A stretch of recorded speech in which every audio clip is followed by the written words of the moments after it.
வணக்கம். நீங்க இலங்கை, இந்தியாவிலேருந்து பிரித்தானியாவுக்கு மேல் படிப்புக்காக மாணவர்களாக வரப்போறீங்கன்னா, இந்த காணொளியில இருக்கிற சில விஷயங்கள் உங்களுக்கு கை கொடுக்கலாம்.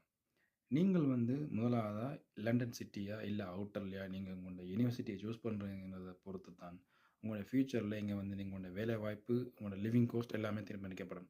நீங்க லண்டனுக்குள்ள சூஸ் பண்ணீங்களா இருந்தா, உங்களுக்குரிய லிவிங் காஸ்ட் ஹை, வேலைவாய்ப்பும் ஹை.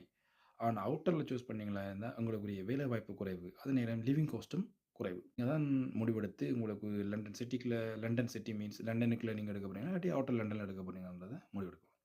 அடுத்தது நீங்க இங்க வரப்போறீங்கன்னா, உங்களோட யுனிவர்சிட்டி உங்களுடைய கேஸ்ட் லெட்டர தந்தோனே, நீங்கள் உங்களோட அக்கமண்டேஷன முதலாவதா ஃபைண்ட் அவுட் பண்ணணும். இங்க அக்கமண்டேஷன் பிரச்சனை. நீங்க அக்கமண்டேஷன சூஸ் பண்ணியிருக்க, நீங்க இங்க புதுசா வரப்போறீங்க. உங்களுக்கு யாருமே இங்க இல்லைன்னா, பெட்டர் முதலாவது ஆப்ஷன் நீங்கள் யுனிவர்சிட்டி அக்கமண்டேஷனுக்கு போறது தான் பெஸ்ட். ஏன்னா நீங்க வெளியால சுத்தி புத்தி தேடினீங்கன்னா, ஏமாத்துறதுக்கு நிறைய பேர் இருப்பாங்க. ஸோ அவதானமா இருக்கணும்.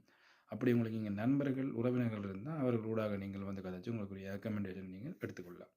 அடுத்தது நிதி. இது ஒரு பெரிய பிரச்சனை. நீங்க ஊர்லேருந்து நீங்க இங்க வரைக்க யுனிவர்சிட்டிக்கு காசு கட்ட வேண்டிய நிலைமை வரும். செமஸ்டருக்கு பே பண்ண வேண்டி வரும்.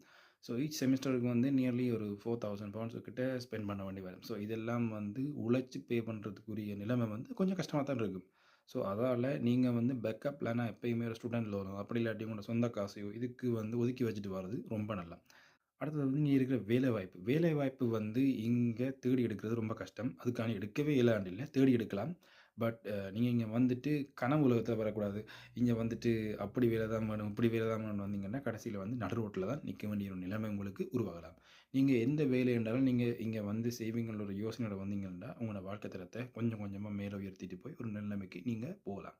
ஏன்னா யுகே பொறுத்தவரைக்கும், இந்த பிரித்தானியா பொறுத்தவரைக்கும், இந்த நாட்டுக்கு ஒருத்தனால அ ஒரு கட்டத்த அடைய முடியும்னா, அவன் எங்க போனாலும் அது இந்த நாட்ல அவ்வளத்துக்கு உங்களுக்குரிய ஆப்பர்ச்சுனிட்டீஸ் எக்கச்சக்கமா இருக்கு. ஸோ ஸ்டூடண்ட்ஸா நீங்க புதுசா வரப்போறீங்களா, தயவு செஞ்சு இந்த விஷயங்கள கருத்துல கொள்ளுங்க.